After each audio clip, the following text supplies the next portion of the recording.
Welcome back to USAX Coin, the channel where we explore the fascinating stories, hidden details, and real market values behind United States coins. If you enjoy learning how ordinary-looking coins can sometimes become valuable collectibles, make sure to subscribe, turn on notifications, and stay with me until the end of this video. Today we're taking a close look at two Roosevelt dimes that millions of Americans have handled without giving them a second thought. The 1965 and 1966 one-dime coins. At first glance, these coins may seem common because they were produced in huge numbers, but there are important details, minting characteristics, and rare varieties that every collector should know. Even a circulated dime that has spent decades in pockets, cash registers, and coin jars can sometimes attract collector interest if it has the right features. By the end of this video, you'll know how to identify these coins, understand why some examples sell for more than face value, and learn what realistic prices collectors pay in today's market. The story begins during one of the biggest changes in American coinage history. By the early 1960s, the rising price of silver created a serious problem for the United States Mint. People realized that the silver inside dimes, quarters, and half dollars was becoming more valuable than the coins themselves. As a result, many silver coins disappeared from circulation because people began saving them instead of spending them. To solve the shortage, Congress passed the Coinage Act of 1965, a law that permanently changed the composition of the Roosevelt dime. Before 1965, dimes contained 90% silver. Beginning in 1965, the dime was made from a copper core covered with outer layers of copper and nickel. This clad composition allowed the mint to produce billions of coins while reducing dependence on silver. The 1965 Roosevelt dime features the familiar portrait of President Franklin D. Roosevelt on the front. Roosevelt had appeared on the dime since 1946 in recognition of his leadership during the Great Depression and World War II, as well as his support for the March of Dimes campaign against polio. His left-facing portrait, designed by Chief Engraver John R. Sinek, remained unchanged for the 1965 and 1966 issues. Around the portrait you will see the word Liberty, the national motto I in God We Trust, and the date. Unlike earlier silver dimes, these coins do not display a mint mark, even though many were struck outside Philadelphia. The reverse shows a torch representing liberty, an olive branch symbolizing peace, and an oak branch representing strength and independence. Around the design appears the inscription United States of America, one dime, and the motto E Pluribus Unum. These simple but elegant elements have become one of the most recognizable designs in American coinage. One interesting fact about the 1965 and 1966 dimes is that the United States Mint intentionally removed mint marks from all circulating coins during those years. Officials hoped this would discourage collectors from searching through circulation and allow more coins to remain in everyday use. As a result, even dimes struck in Denver do not carry the traditional D mint mark. This often surprises new collectors who wonder why these coins appear to have been minted in Philadelphia. The absence of a mint mark is completely normal for both 1965 and 1966 Roosevelt dimes. The 1965 dime has a diameter of 17.91 millimeters, weighs approximately 2.27 grams, and has a reeded edge. It was struck in tremendous numbers, with production reaching well over 1 billion pieces. Because so many were made, most circulated examples remain common today. A typical fine condition 1965 dime usually trades for around 10 to 35 cents, essentially face value with only a small collector premium. However, condition makes an enormous difference. Coins with strong details, original surfaces, and very little wear become much more desirable, especially when certified by professional grading services. Collectors should also pay close attention to possible mint errors. Although rare, certain off-center strikes, clipped planchets, broad strikes, die cracks, and dramatic doubled dies have sold for impressive amounts. The more dramatic and well-preserved the error, the greater the collector demand. Authentication by a respected grading service is extremely important before assuming that any unusual coin is valuable. Another feature worth checking is the edge of the coin. Since standard 1965 dimes were struck on copper nickel-clad planchets, you should see a thin copper-colored stripe along the edge. If a genuine 1965 dime lacks this copper stripe and instead appears completely silver in color, it deserves closer examination. In extremely rare cases, a 1965 dime was accidentally struck on a leftover 90% silver planchet intended for 1960 for production. These transitional era coins are among the most famous modern U.S. mint mistakes and have sold for thousands of dollars when authenticated in high grades. Many collectors search bank rolls hoping to discover one of these elusive transitional errors. Although the odds are very low, stories of remarkable finds continue to inspire collectors to examine every coin carefully. That's why experienced numismatists never judge a coin solely by its date. Small details often make the biggest difference. Now let's move to the 1966 Roosevelt dime.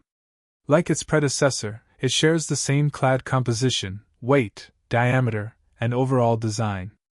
It also lacks a mint mark because the mint continued its policy of removing mint marks from circulating coins. More than 2 billion examples were produced, making it another readily available date in circulated grades.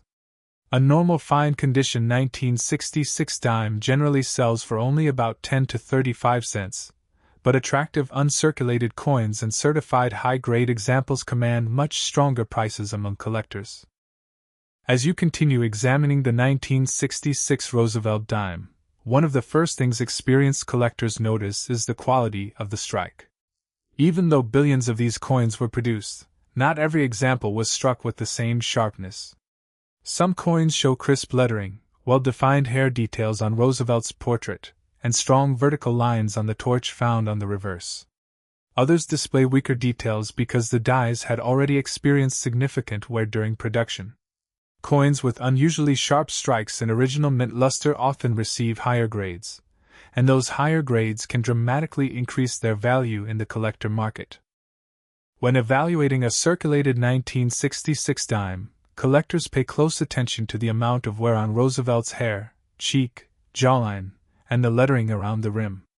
A coin graded fine should still display clear major design elements even though moderate wear is visible across the highest points.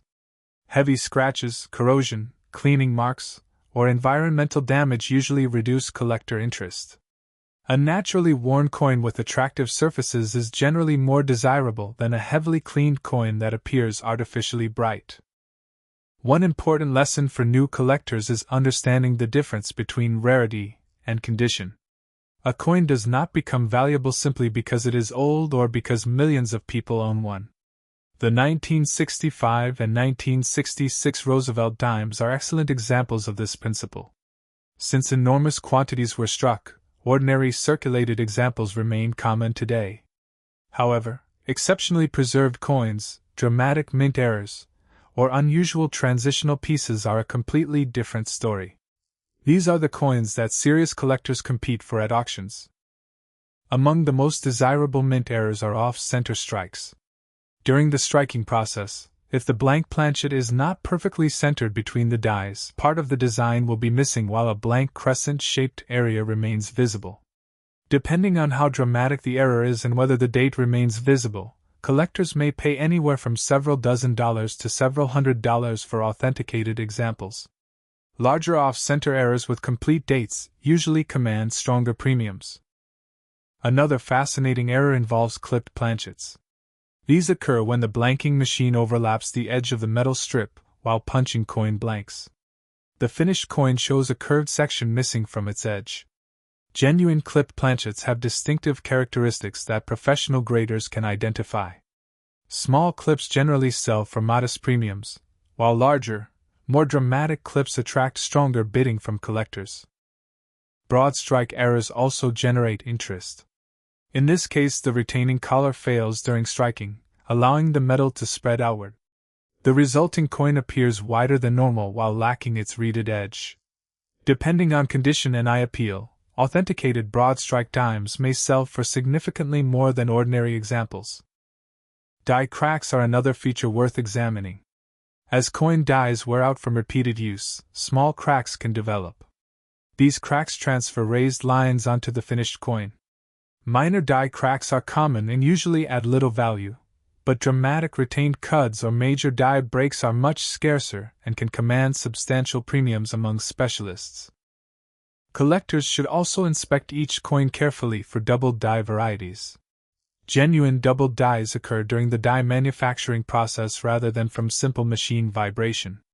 On authentic doubled dies, parts of the lettering, date, or design elements appear distinctly doubled under magnification.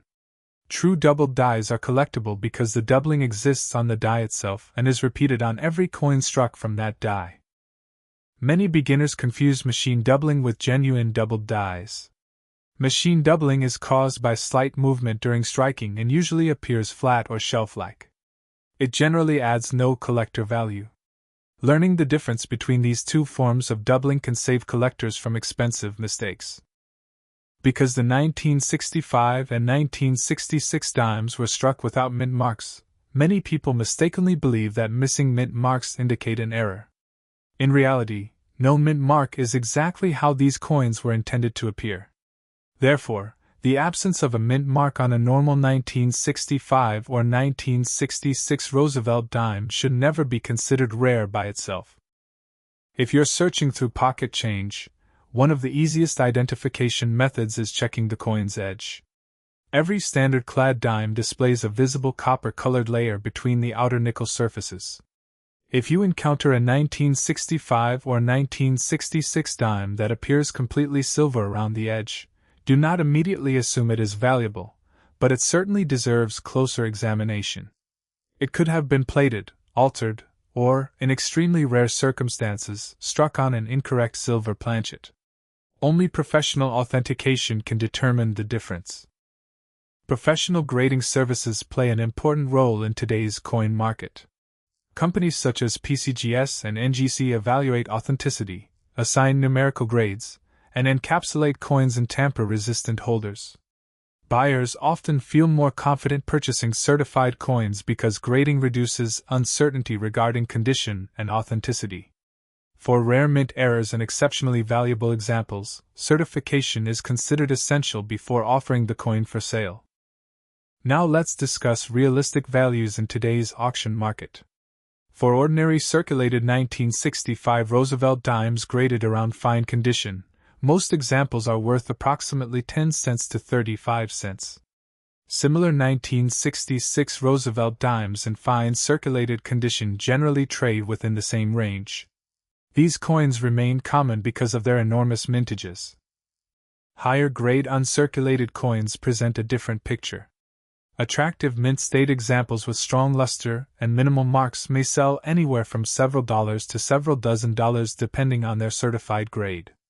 Coins reaching the highest certified grades, where very few examples exist, have achieved auction results ranging from several $100s into the low thousands. These prices reflect exceptional preservation rather than ordinary circulation finds.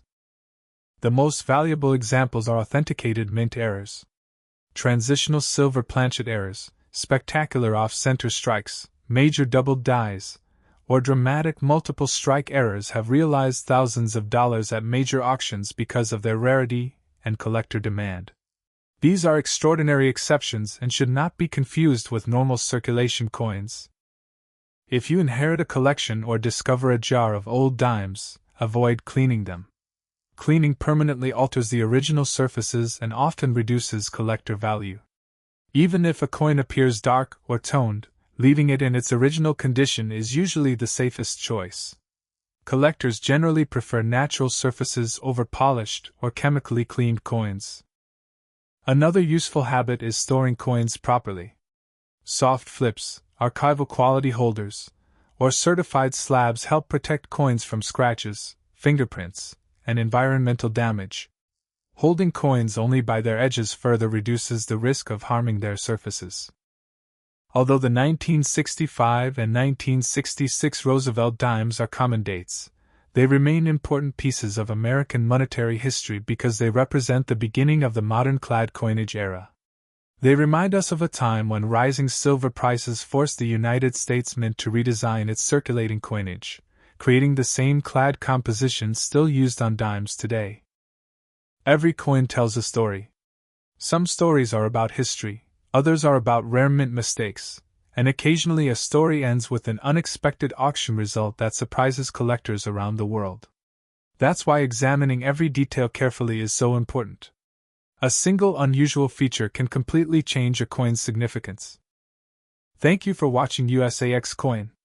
If you enjoyed today's video and learned something new about the 1965 and 1966 Roosevelt dimes, don't forget to like this video, subscribe to the channel, and turn on the notification bells so you never miss future coin value updates. Before you leave, let us know in the comments, have you ever found a 1965 or 1966 Roosevelt dime in your pocket change? And what is the oldest dime in your collection? Your answer might inspire the topic of our next video.